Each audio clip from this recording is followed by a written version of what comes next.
sempre pedindo a Jesus que nos abençoe, nos envolvendo nas vibrações da pacificação. A página de hoje vem do livro Depois da Morte, de Leon Denis. Essa reunião é dedicada ao patrono da nossa casa, e o título nesse fragmento é Fé, Esperança e Consolações. E diz Leon Denis para nós: a razão é uma faculdade superior, destinada a nos esclarecer sobre todas as coisas. Desenvolve-se e aumenta com o exercício, como todas as nossas faculdades. A razão humana é um reflexo da razão eterna. É Deus em nós, disse São Paulo. Desconhecer seu valor, sua utilidade, é desconhecer a natureza humana e ultrajar a própria divindade. Querer substituir a razão pela fé é ignorar que todas as duas são solidárias. Elas se fortalecem e vivificam-se uma à outra. Sua união descortina ao pensamento um campo mais vasto. Ela harmoniza nossas faculdades e nos proporciona a paz interior.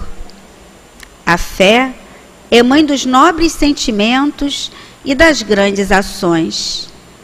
O homem profundamente convencido permanece inabalável diante do perigo, como no meio das provas.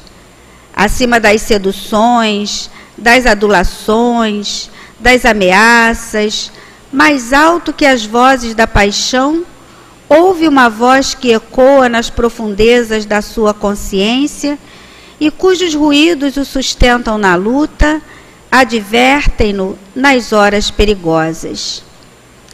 Para produzir tais resultados, a fé deve repousar sobre o fundamento sólido que lhe oferecem o livre exame e a liberdade de pensar. Ao invés de dogmas e de mistérios, deve apenas reconhecer os princípios decorrentes da observação direta, do estudo das leis naturais. Tal é o caráter da fé espírita.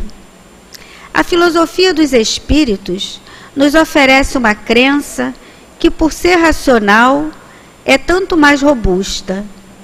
O conhecimento do mundo invisível, a confiança numa lei superior de justiça e de progresso, tudo isso imprime à fé um duplo caráter de calma e de certeza. Leon Denis. Belíssima reflexão, não é? E é com essa reflexão que nós vamos elevar o nosso pensamento para Deus e vamos dizer para Jesus: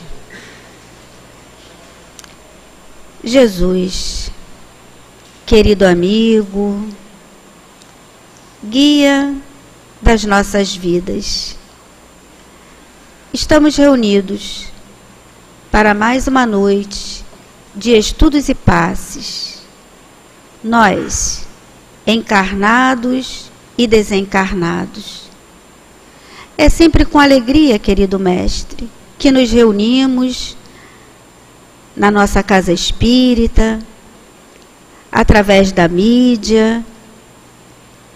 É sempre também com o coração muito agradecido, porque podemos, através da visão da doutrina dos espíritos, estudar um pouco sobre nós, sobre as nossas inseguranças, os nossos conflitos, para podermos, através da reflexão, encontrarmos as respostas que buscamos. Por isso te pedimos, querido amigo, que abençoe a nossa Luzia Matias, a nossa Vera Sucupira, que estarão trazendo para nós o direcionamento para os nossos pensamentos. que seja sempre na certeza de que não estamos sós, na certeza de que estamos amparados por todos esses benfeitores que nos acolhem, por nossos guias. É que te pedimos, Jesus, que em nome de Kardec, em nome de Leon Denis, em teu nome, querido amigo, mas acima de tudo em nome de Deus, que possamos dar por iniciada a nossa noite de estudos e passes. Mas Jesus permanece conosco para a nossa segurança. Graças a Deus. Então, amigos, vamos abraçar nossa Luzia com o nosso carinho.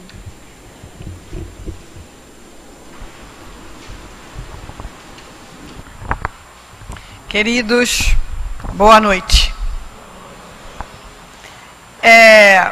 O tema é Fé, Esperança e Consolação, do livro Depois da Morte, de Leon Denis. Como é sempre lembrado, essa reunião de quinta-feira é voltada para promover essa aproximação entre cada um de nós e o patrono da casa, através do seu pensamento, que oferece a base para os estudos da noite. E nos dá essas pílulazinhas, né?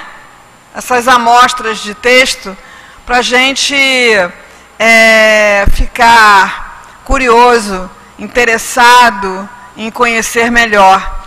Então, o convite é sempre para que a gente frequente as palestras, mas também procure os grupos de estudo, não percam o encontro, todos os encontros da casa, e o encontro específico sobre vida e obras de Leon Denis acontece na sexta-feira da Semana Santa.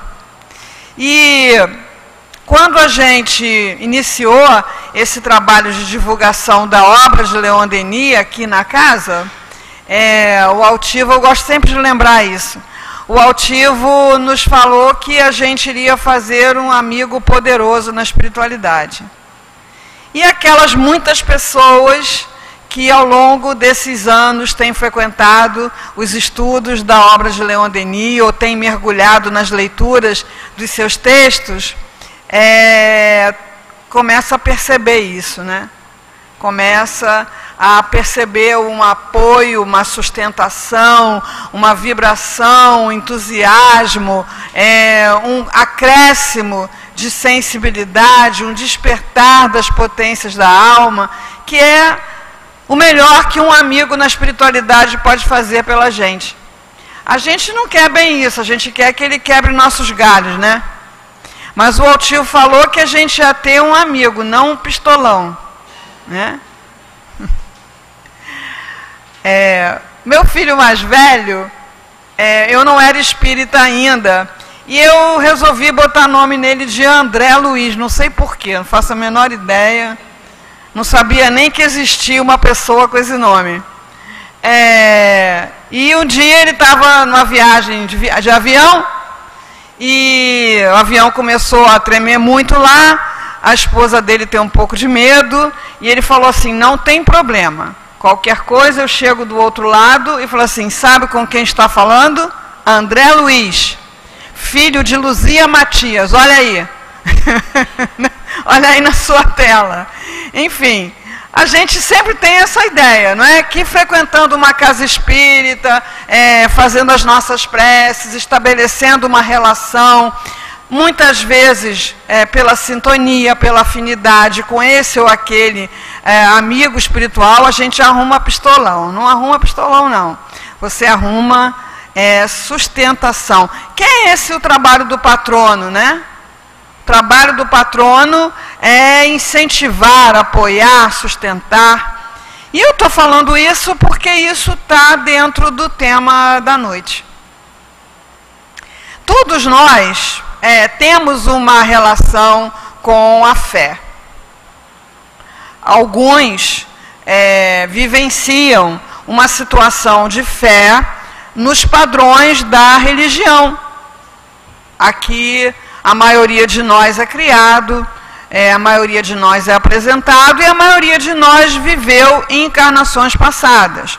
O movimento espírita é tão novo, mas tão novo em relação à história da humanidade, que eu ouvi o Haroldo Dutra Dias falando que a direção do movimento espírita no Brasil, que é o movimento espírita mais forte no mundo, é dirigido por um padre e por uma freira.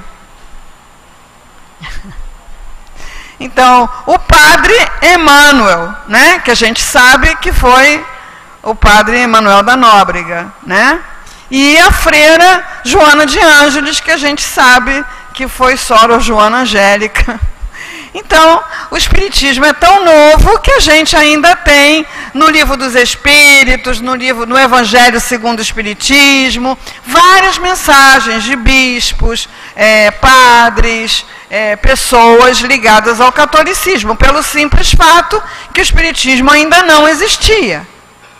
Então, ainda não dava para ter mensagem de espírito espírita. Nós seremos os espíritos espíritas que darão mensagens, né, no futuro. Então, como é que é essa fé? Quem passou pelos catecismos, pelas evangelizações, pelas escolas dominicais, conheceu essa fé que renuncia à razão. Aliás, a razão é vista como uma coisa que é incompatível com a fé. Então, nós não temos que entender nada, nós temos que acreditar.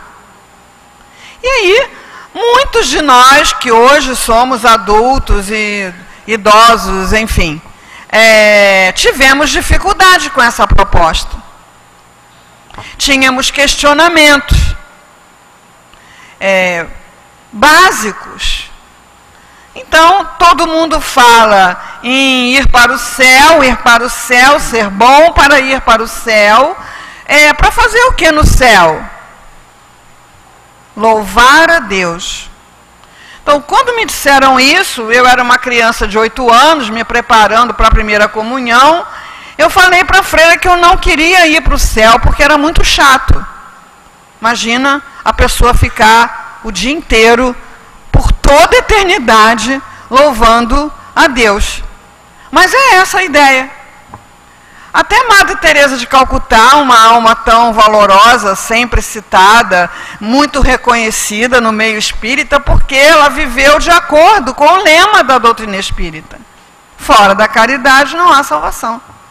Então, ela não exigia daqueles hindus, muçulmanos, que ela atendia pelas ruas da Índia, que eles se tornassem católicos. Ela o socorria, como era possível, né? E aí perguntaram para ela: quando é que a senhora vai descansar, irmã? E ela disse: eu tenho toda a eternidade para descansar. Deve ter tido uma surpresa, né? Como a gente teve nas mensagens de alguns companheiros desencarnados aqui, teve uma edição comemorativa da nossa revista, que nós usamos no último encontro sobre a vida e obras de Leon Denis, que era justamente sobre a morte, sobre a vida espiritual. Então, alguns companheiros aqui, companheiras do grupo fundador desencarnados, nas suas mensagens, falavam disso: puxa, mas não posso descansar nem um pouquinho? Não, você quer descansar para quê? Vamos embora trabalhar. Né? Então, a gente olha para a natureza e vê que tudo é trabalho, porque a lei é de trabalho. Então, como é que pode ser o clímax da evolução você ficar na ociosidade sem fazer nada? Não pode ser, tem alguma coisa errada, né? Então, daí vão os conteúdos do Velho Testamento, do Novo Testamento, que, analisados de maneira literal, obrigam o ser humano a fazer uma renúncia total da razão, do raciocínio, das descobertas da ciência, da comprovação da evolução da Terra, do planeta. Então, segundo a Gênese bíblica, a Terra teria sido criada antes do Sol. Primeiro Deus criou a Terra. E aí, como estava escuro, ele criou o Sol, no 5º dia. A gente sabe que a Terra se desprendeu do Sol. E aí, como é que faz? Acredita, não acredita? Né? O dilúvio, tem aí um biólogo que, fazendo uma conta da biodiversidade conhecida do planeta, que a gente ainda está longe de conhecer toda a biodiversidade, quer dizer, todas as formas de animais e plantas existentes no planeta, se o Noé tivesse começado o embarque lá naquela época, até hoje ainda não tinha acabado. E a gente até entende botar um casal de girafa, um casal de cavalo, né, e égua, mas imagina botar um casal de dragão de Komodo, um casal de rinoceronte, um casal de golfinho, um casal de baleia. Não dá, né? Mas aí a fé vem com essa história do mistério. Isso é mistério de Deus, não é para a gente se ocupar disso. Então, isso levou, além das perseguições que aconteceram, aos homens que se dedicavam à ciência, à pesquisa, ao conhecimento da natureza, isso levou a um crescimento do materialismo, do ateísmo, do niilismo, da negação. Por quê? A partir de um certo ponto da sua evolução, o ser humano não estava mais disposto a renunciar, a abrir mão da razão. Então, justamente no momento em que esse materialismo ganhava força, surge na França, que era o foco de onde se irradiava o pensamento, a inteligência, nas artes, na ciência, em tudo, surge na França a doutrina espírita, que vem aí se consolidando como uma possibilidade de fé para quem usa a razão. E com isso o movimento espírita tem crescido muito no Brasil e já é exportado. Já acontecem muitos encontros, estudos, palestras, não só espíritas, mas muito parecido com o que Leon Denis participou, espiritualistas. Se trabalha hoje muito já a ideia de espiritualidade e ciência. Então, o progresso da ciência hoje não inviabiliza a fé. Muitos pesquisadores, muitos cientistas, muitos estudiosos já conseguem ver nas ideias mais modernas da ciência possibilidades daquilo que a doutrina espírita nos propõe como seus postulados básicos. Então, o principal deles é Deus. E é muito comum se perguntar para os homens de inteligência: você acredita em Deus? E aí, você vê que eles respondem a uma outra pergunta. Eles não respondem a essa pergunta. Eles respondem a uma pergunta assim: você acredita que tem um velho barbudo sentado num trono que realiza os sonhos daqueles que se comportaram direitinho? Aí o homem de ciência pode dizer assim: acredito, é Papai Noel, né? Aí muitos respondem não, porque estão respondendo não a essa ideia de Deus parecido com um patriarca, parecido com aquela ideia de chefe, de dirigente, de rei que a humanidade tinha na Antiguidade, na Idade Média. Mas tem um cientista, Carl Gustav Jung, que deu uma resposta muito interessante, né, definitiva. O senhor acredita em Deus? Não, eu sei. Olha como é diferente isso. E ele tinha na porta da casa dele uma placa com os dizeres: evocado ou não evocado, Deus é. E aí a gente vê que o homem de inteligência consegue elaborar a ideia de Deus de uma outra forma, que não é definitiva, porque nós estamos muito longe de ter a ideia definitiva. Os espíritos falam na pergunta de número 10, que nós ainda não desenvolvemos nem o sentido para isso. Nós estamos em processo, mas o que não dá mais para questionar é a absurda inteligência que existe na criação.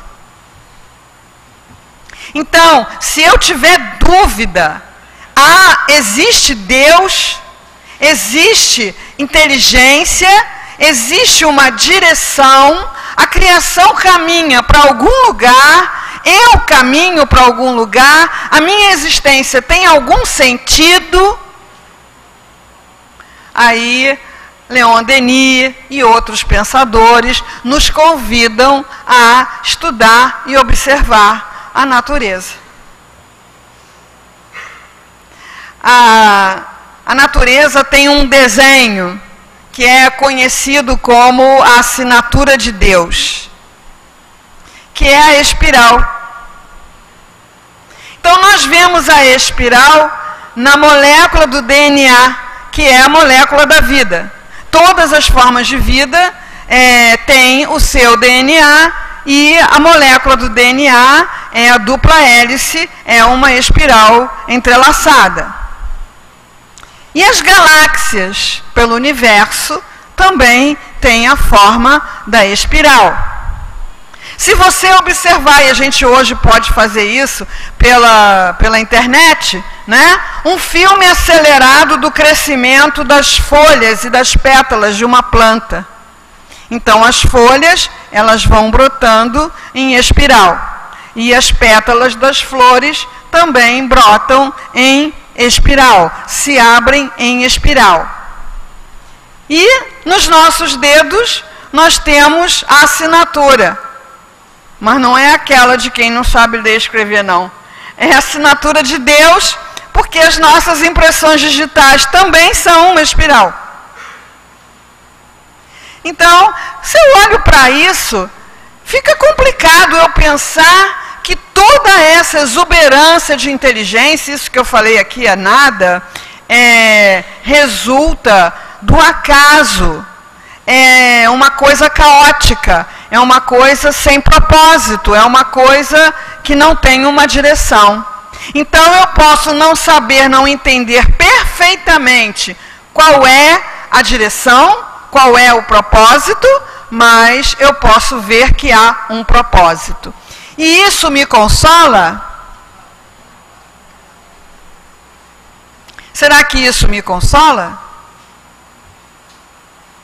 Então, principalmente naqueles momentos em que parece que a nossa vida foi colhida por um vendaval, em que parece que a gente perdeu o controle de tudo, em que parece que a gente está sem chão, sem tapete, em que a gente percebe que não tem aonde segurar. Se eu consigo ver a inteligência que há no meu corpo, a inteligência que há na natureza, a inteligência que há nas formas mais simples. Se um cientista resolver passar a sua vida estudando sobre um vírus, que é uma coisa tão simples, tão rudimentar, que ainda se discutia se era vida, se não era vida, a gente vai ver que tem um propósito, uma inteligência. Então, se essas formas de vida todas têm um propósito, será que a minha vida, que chegou a um ponto de desenvolver a consciência, que é capaz de ter consciência de si mesmo e de tudo à sua volta, está aí largado? Está aí abandonado? Está aí sofrendo sem uma causa e sem um propósito e sem uma direção? Então, quando eu consigo me aproximar de uma ideia de Deus mais madura, mais coerente com o progresso realizado pela humanidade como um todo, da qual eu faço parte, eu consigo ter, se tenho muita dificuldade, eu consigo ter pelo menos uma dúvida.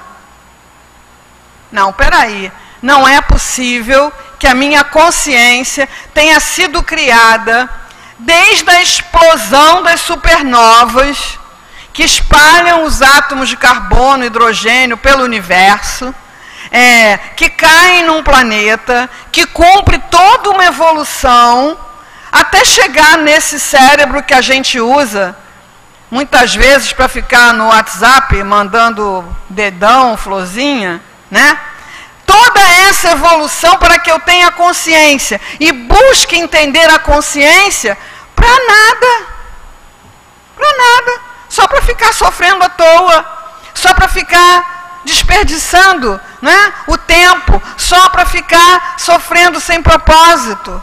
Então, quando eu consigo ampliar a minha visão de Deus, consolidar a minha ideia de Deus, eu dou um distanciamento daquela fé cega, daquele Deus que eu preciso temer, que eu preciso ter temor, porque Ele castiga, porque Ele pune, porque Ele é severo, ou aquela ausência de Deus do materialismo e ter uma visão de Deus na qual eu me sinto incluído num processo de evolução contínua que me conduz à felicidade. Outro postulado da doutrina espírita extremamente consolador é que nós não somos o nosso corpo. Nenhum de nós é o corpo. E a gente vê religiões tão apegadas a esse corpo que propõem que você acredite que após o juízo final nós vamos voltar para esses corpos. Eu não quero. Esse não. Quero, né? Até o celular a gente quer um modelo novo, vai querer voltar para esse Windows 97? Não vai. Aí você fica assim, os nossos corpos, como qualquer criança hoje sabe, é feito, sendo um aparelho orgânico, ele é feito de carbono, hidrogênio, oxigênio, aquelas moléculas que a gente aprendeu na escola, né? Da química orgânica. Essas moléculas a gente tanto as absorve pela alimentação, como a gente as elimina, e como quando esse corpo não tiver mais o espírito presente, ele irá se decompor. Quer dizer o quê? Que esses átomos vão se espalhar, se dispersar.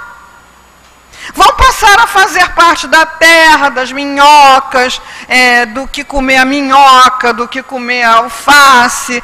E aí, como é que eu vou fazer? Me dá esse carbono aí, que é meu. Não vai ser possível. Então, assim, voltar para esse corpo é uma ideia que contraria a mínima razão. Então, eu só vou poder acreditar nisso se eu renunciar à razão. Então, se perceber como espírito é um trabalho que o espírita precisa fazer pela vida. E como é que a gente se percebe como espírito? Quando a gente percebe habilidades, talentos, conhecimentos que esse cérebro não aprendeu em momento nenhum, não eram coisas do nosso meio cultural, não foi coisas que a gente tenha visto, treinado, aprendido, a gente simplesmente se lembrou.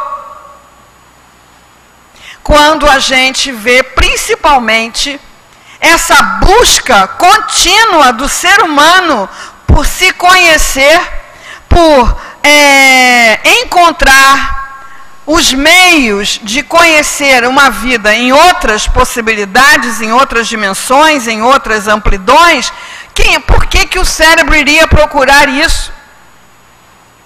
Procura isso porque essa é a sua verdade. Então, a gente se acostumou muito a se identificar com o corpo, mas a doutrina espírita nos prova, por experiências cotidianas, pelo dia a dia, que existe uma inteligência, uma intercomunicação entre nós e os que desencarnaram, seja de forma ostensiva essa comunicação, seja de uma forma mais subliminar, através da intuição. Eu estava comentando com a companheira ali uma coisa curiosa, por exemplo. Não era para eu estar aqui hoje, porque há mais de 5 anos que eu viajo no final de agosto, mês de setembro.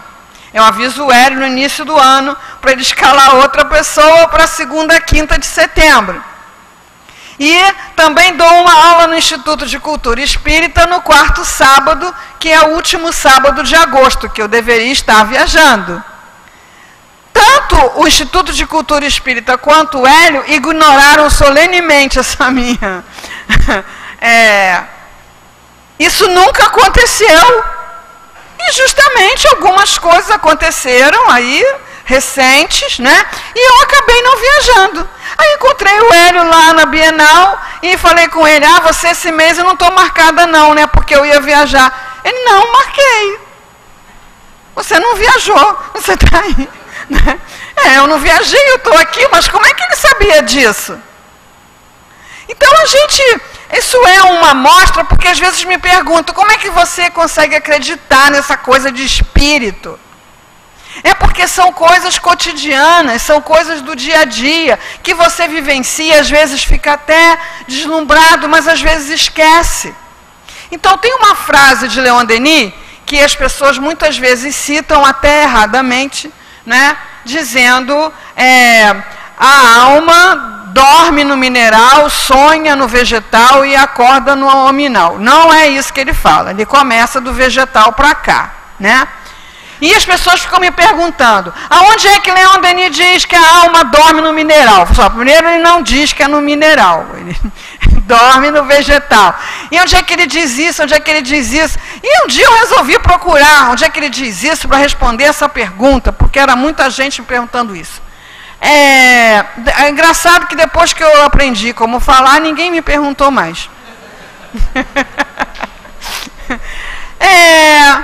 Aí me veio assim na cabeça assim, 1, 2, 3. 1, 2, 3.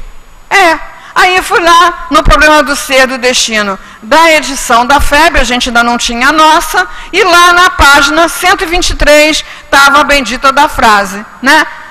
Aí eu olhei para trás e disse, tinha alguém, né? Então, assim, na hora que você vivencia isso, você fica deslumbrado, você fica maravilhado.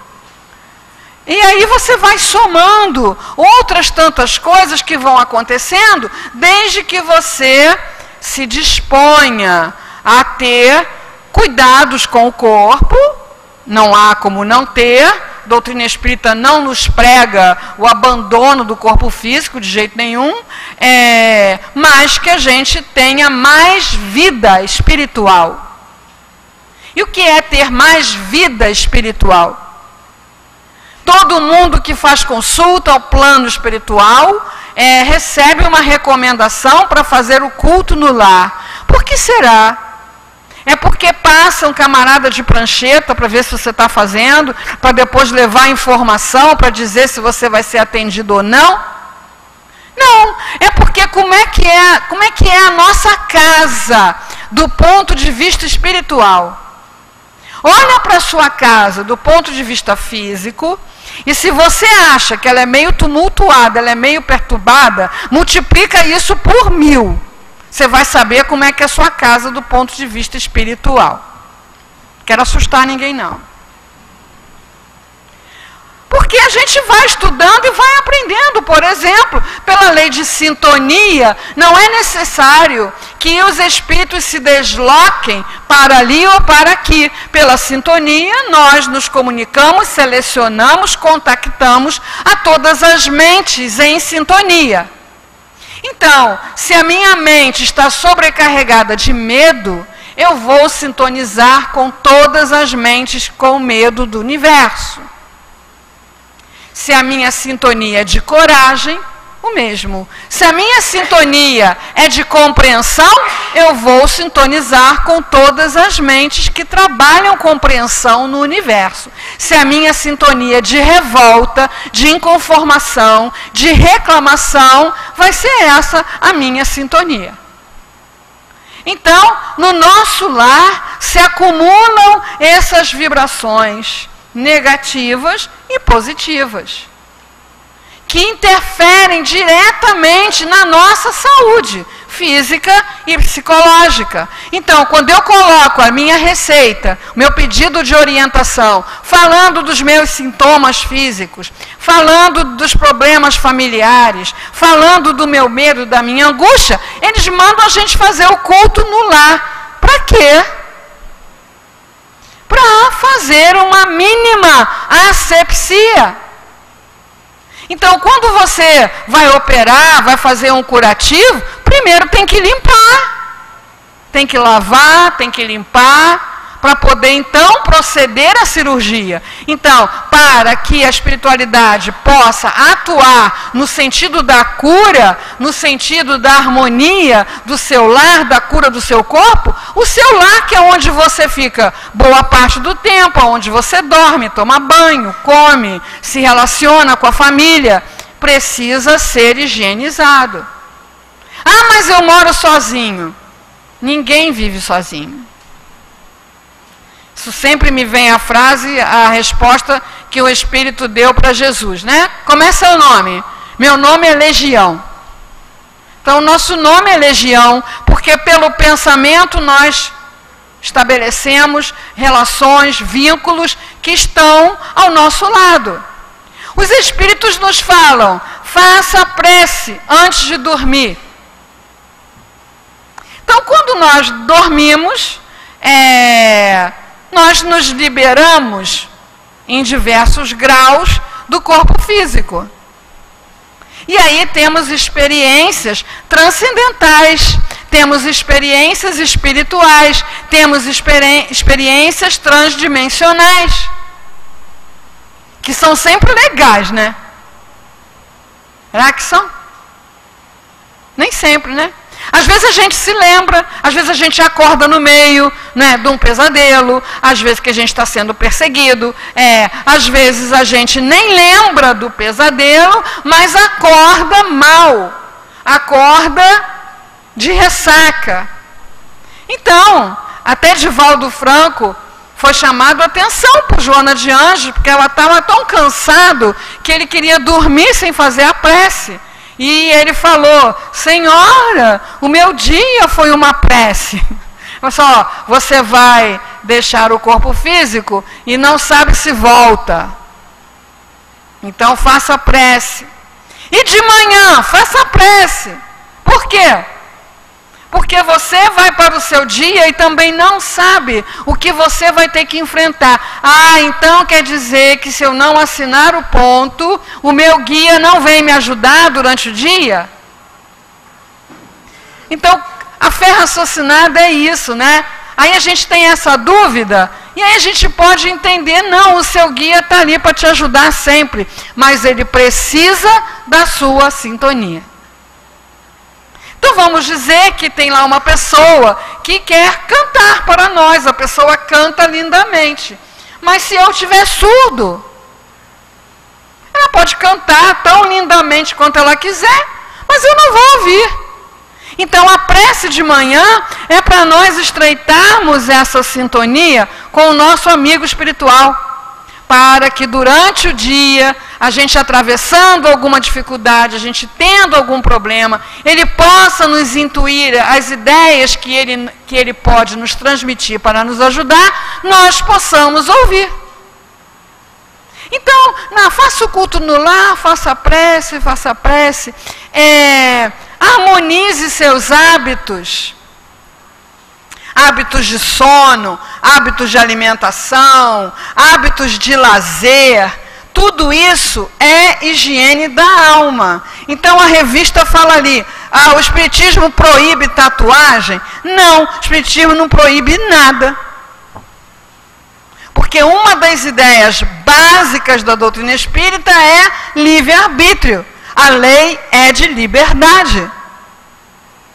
Agora, se eu sobrecarrego o corpo com hábitos, até físicos e mentais destrutivos, como é que a espiritualidade amiga, que recebeu a minha consulta, que tão amorosamente respondeu, e geralmente a espiritualidade medica com homeopatia. Homeopatia é medicina energética. A substância ativa é diluída N vezes.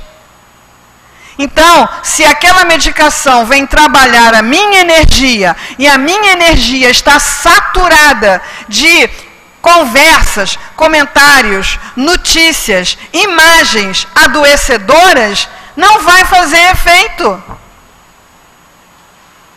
E a energética trabalha exatamente essa ideia.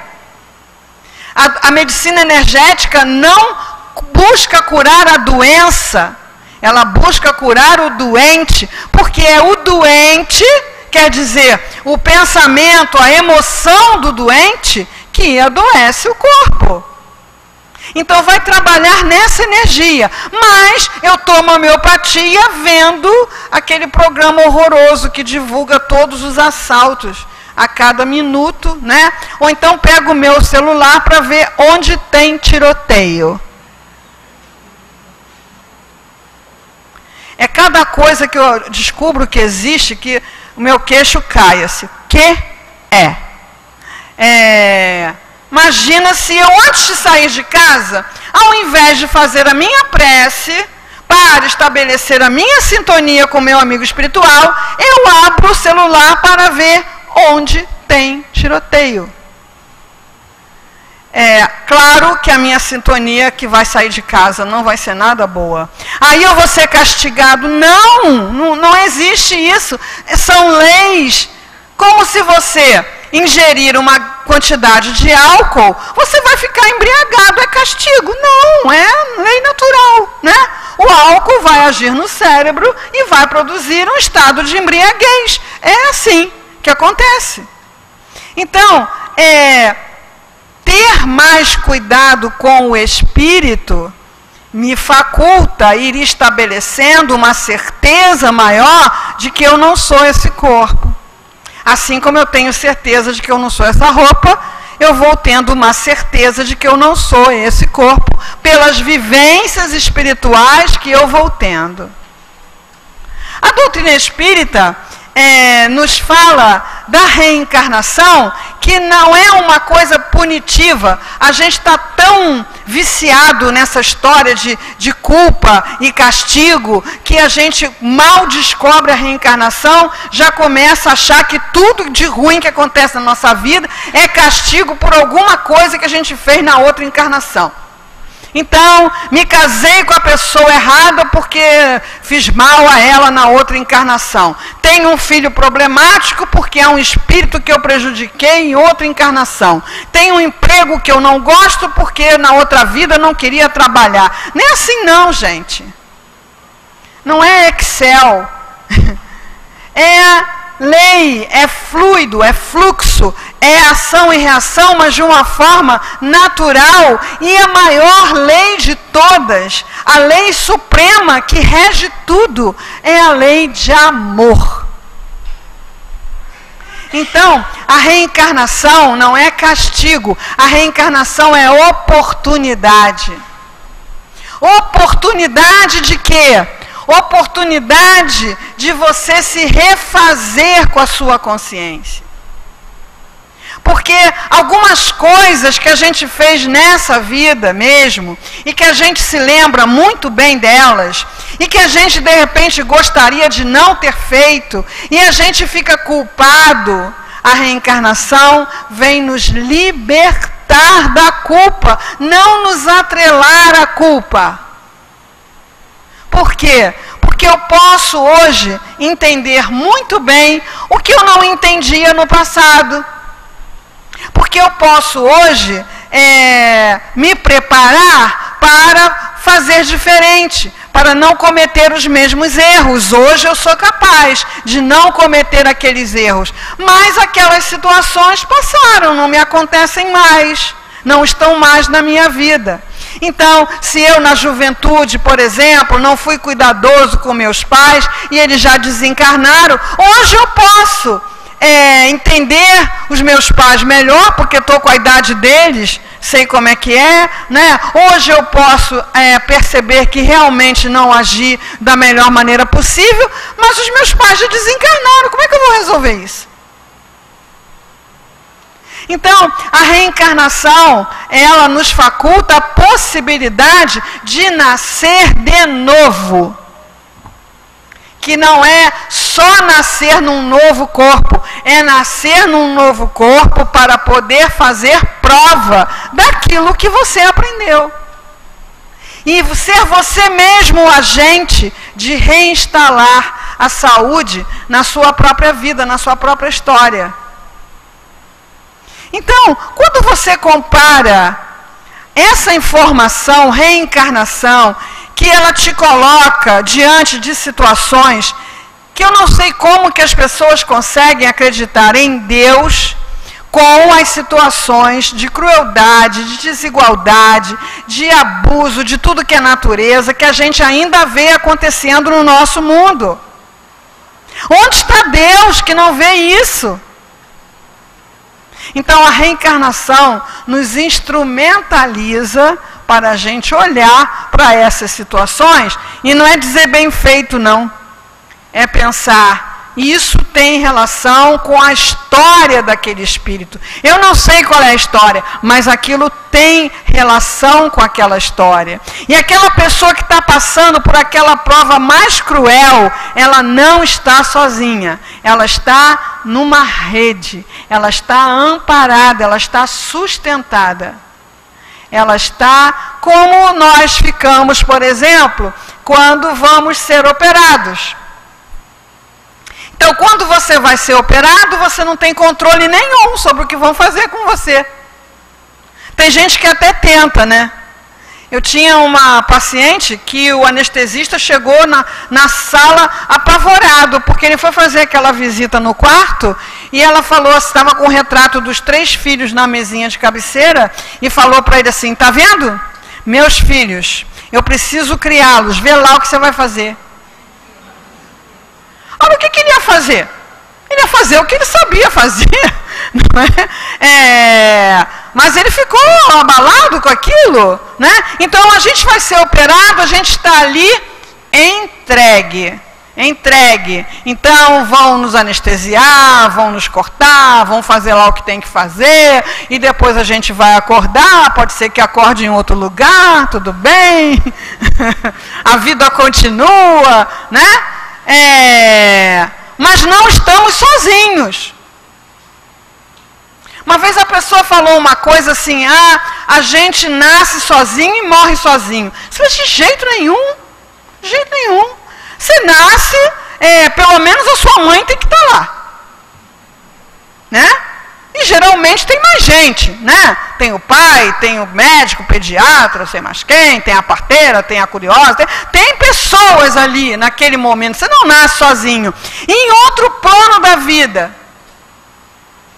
é um momento que culmina todo um processo, né? Que André Luiz se deteve em descrever para nós.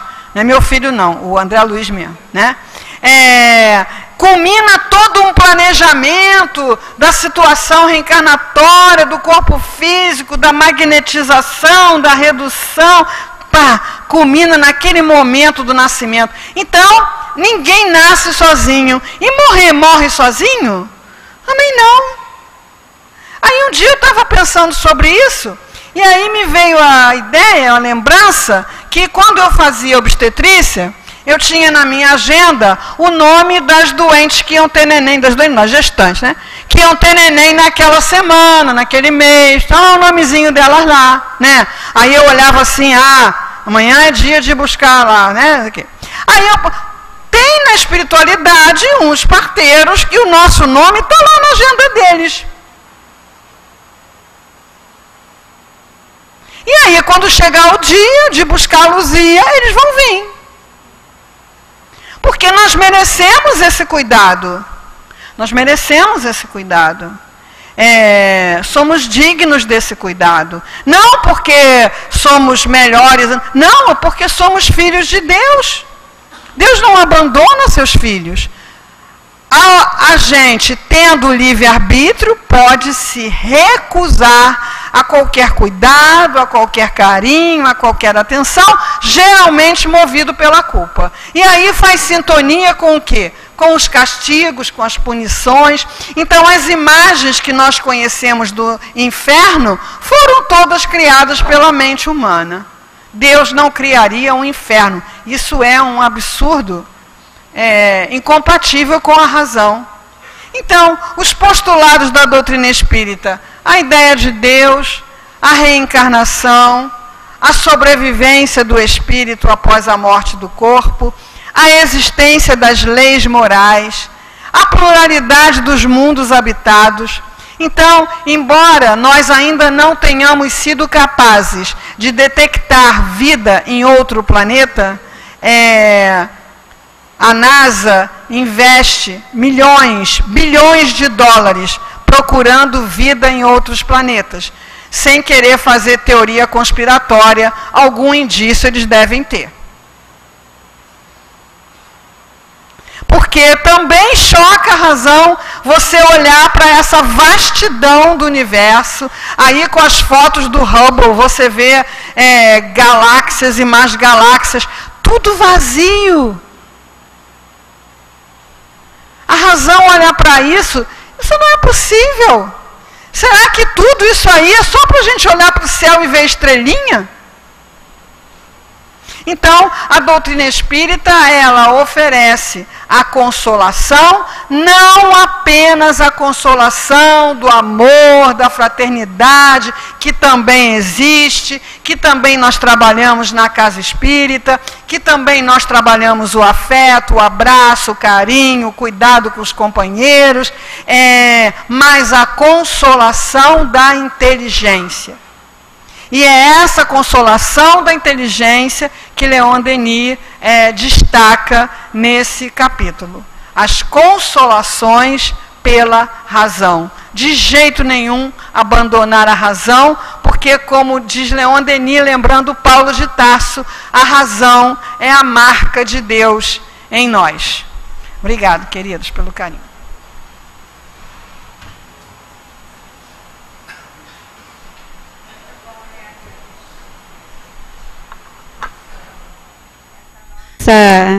Essa nossa Luzia Matias, ela agora fica olhando para o relógio. Aí ela disse para nós que ela é muito disciplinada. Ela termina realmente na hora. Agora a gente vai começar a botar aqui de bônus que ela vai ficar devendo para nós, que ela deixou de falar 5 minutos.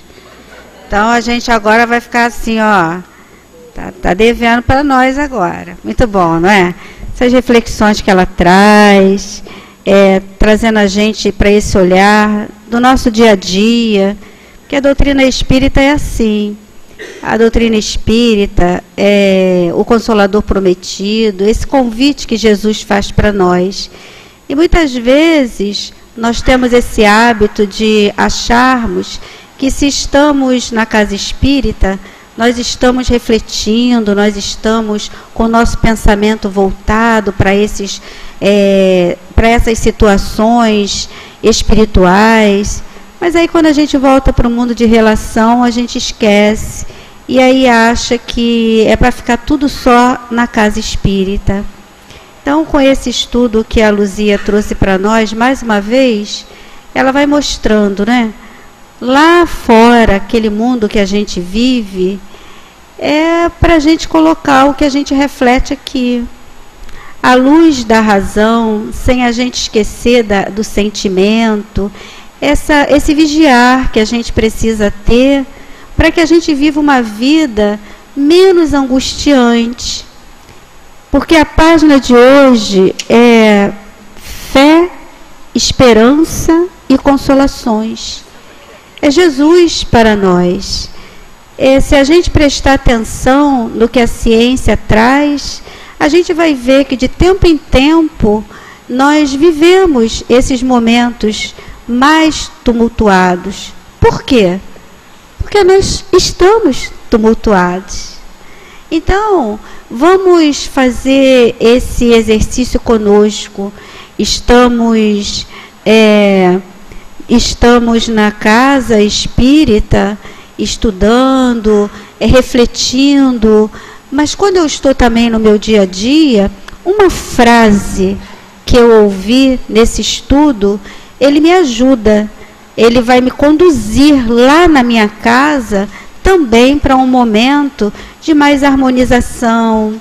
Mesmo quando a gente está nesse mundo, aí todo mundo a gente não pode, encostou um pouquinho, a gente já olha meio assustado, não é? A gente está vivendo assim nesse estado de angústia. Então vamos pensar, vamos reler a página, vamos pensar no que a Luzia trouxe aqui, que foi muito importante para nós, mostrar para nós mais uma vez que nós somos os mesmos, dentro da casa espírita e lá fora. Aqui com certeza melhor, porque debaixo desse chapéu espiritual a gente consegue ter essa acomodação necessária para ouvir, a gente realmente consegue. Mas o nosso exercício é esse, levar lá para fora o máximo que a gente puder de tudo que a gente recebe aqui. E nós somos capazes de fazermos isso, com certeza. Então, que Jesus abençoe muito a Luzia, para que ela esteja sempre conosco. Mas agora eu vou passar a dar para ela, gente, aquele cartãozinho que diz assim, faltam 10, faltam 5, porque aí ela vai saber que não pode ficar sequestrando a gente, assim, né, de ouvi-la. Então, agora nós vamos nos preparar para os passes. É o capítulo 24 do Evangelho segundo o Espiritismo. Não coloqueis a candeia debaixo do alqueire. Os itens são 5, 6 e 7. O subtítulo dessa reflexão que Kardec está trazendo é por que Jesus fala por parábolas. Nós não vamos ler todos os itens, nós só vamos ler o item 7, que vai sintetizar esse pensamento que Kardec desmembrou aqui para nós. Que diz assim: o Espiritismo, atualmente, vem lançar a sua luz sobre uma série de pontos obscuros. Entretanto, ele não o faz inconsideradamente. Os espíritos, ao darem as suas instruções, procedem com admirável prudência. Sucessiva e gradualmente é que eles têm abordado as diversas partes conhecidas da doutrina, e é assim que as outras partes serão reveladas, à medida que houver chegado o momento de fazê-las sair da sombra. Se a tivessem apresentado completa desde o início, ela teria sido acessível apenas a um pequeno número de pessoas e até assustaria aqueles que não estavam preparados, o que seria nocivo à sua propagação. Portanto, se os espíritos ainda não dizem tudo ostensivamente, não é porque haja na doutrina mistérios reservados a privilegiados, nem que eles ponham a candeia debaixo do alqueire, mas porque cada coisa deve vir no tempo oportuno.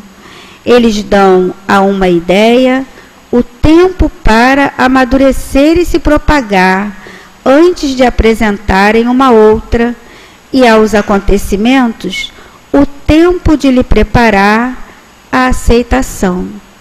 Esse é o carinho dos Espíritos para todos nós. E é com essa reflexão que nós vamos pedir aos amigos médiuns que se posicionem para o passe.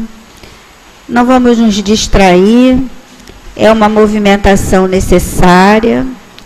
Se estamos também pela internet e estivemos voltados para o estudo, vamos nos preparar também para essa troca de energia. Vamos fazer a nossa prece, vamos agradecer a Deus, a Jesus, aos nossos guias, esses amigos incansáveis, parceiros, que tanto nos ajudam nesse caminho que fazemos na reencarnação. Vamos envolver o nosso estado, a nossa cidade, o nosso país, essa humanidade terrestre. O encontro de Jesus estudando há muitas moradas na casa de meu pai, mostra para nós também que cada estrelinha dessa é um espaço. Então, quando a amiga disse para nós, não é? O encontro de Jesus é isso. A gente vai tirando cada capítulo do Evangelho e vai aprofundando. E aí aquele estudo não fica perdido.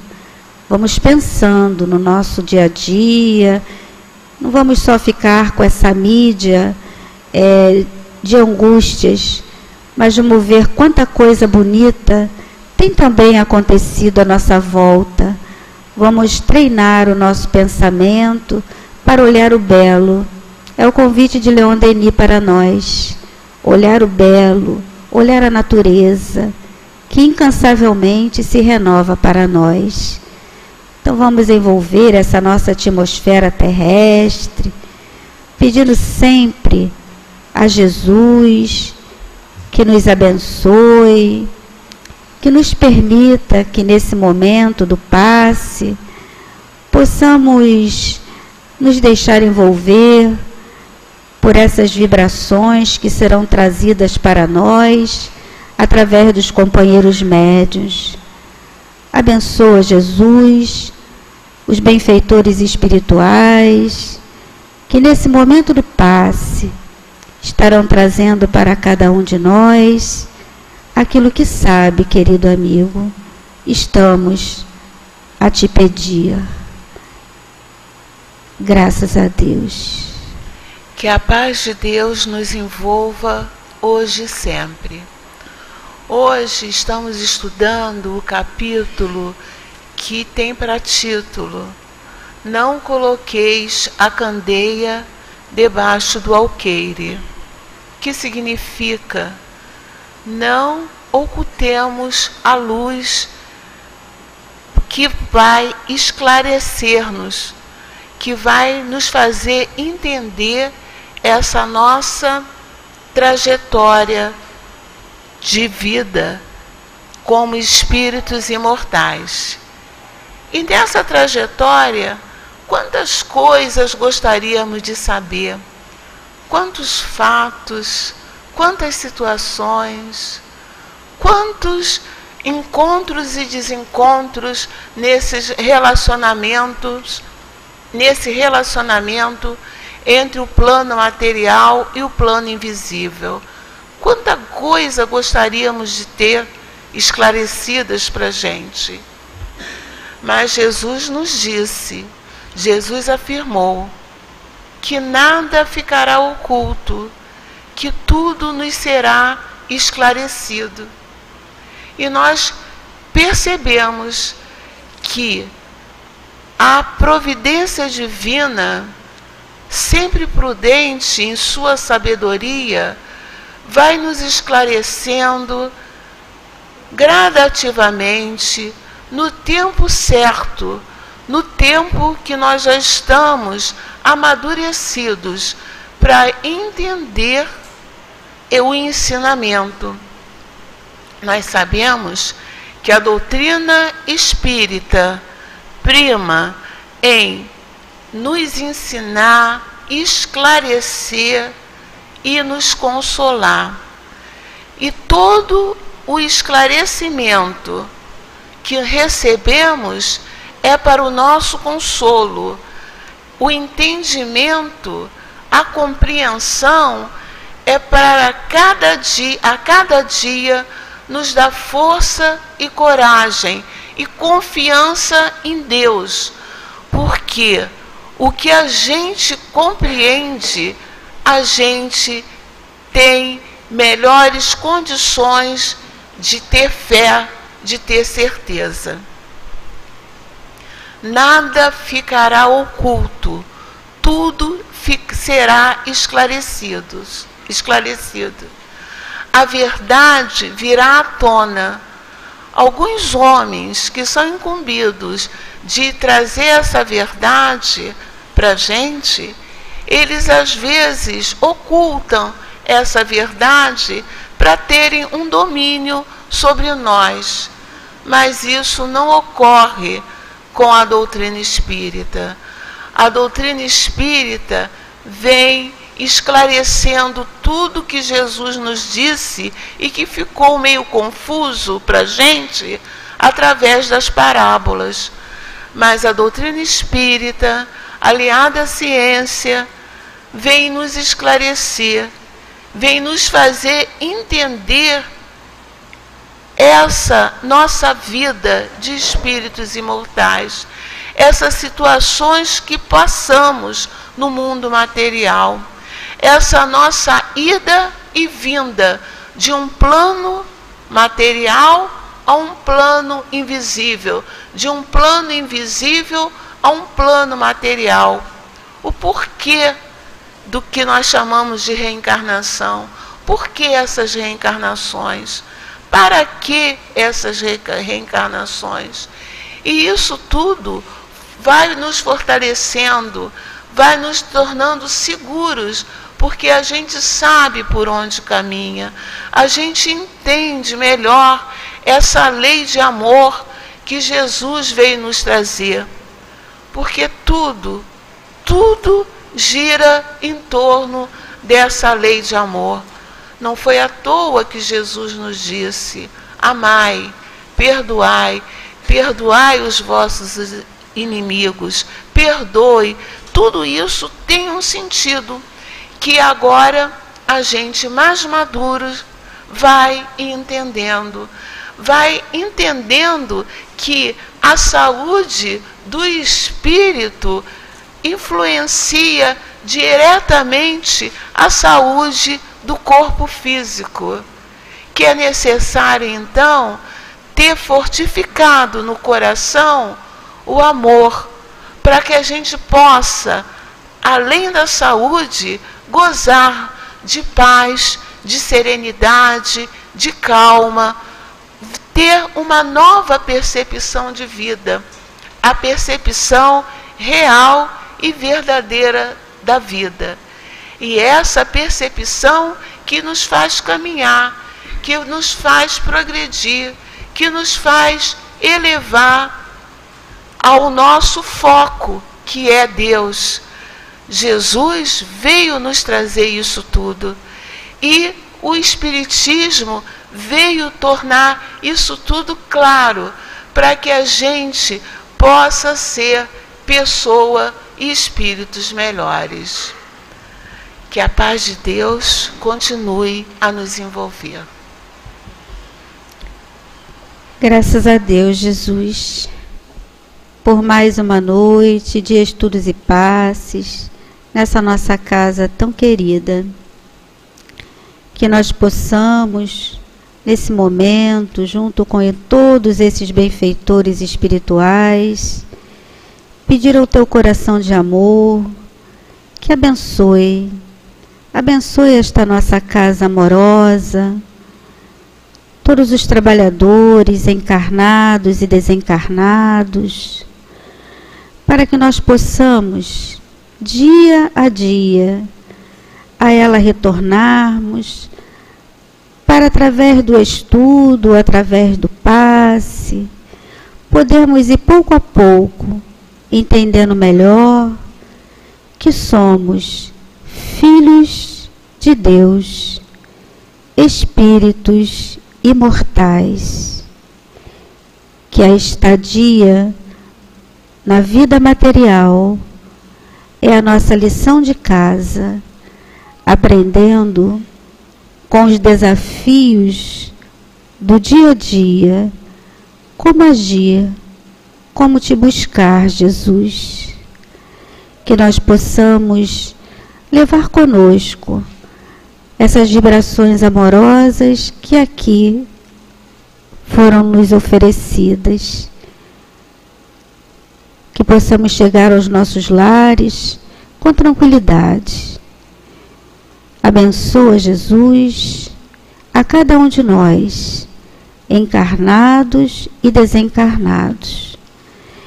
Que seja então em teu nome, em nome de todos esses benfeitores, agradecendo muito aos nossos guias, mas acima de tudo, em nome do teu coração de amor, em nome de Deus, que possamos encerrar essa nossa noite de estudos e pazes. Graças a Deus. Muita paz, amigos. Bom retorno.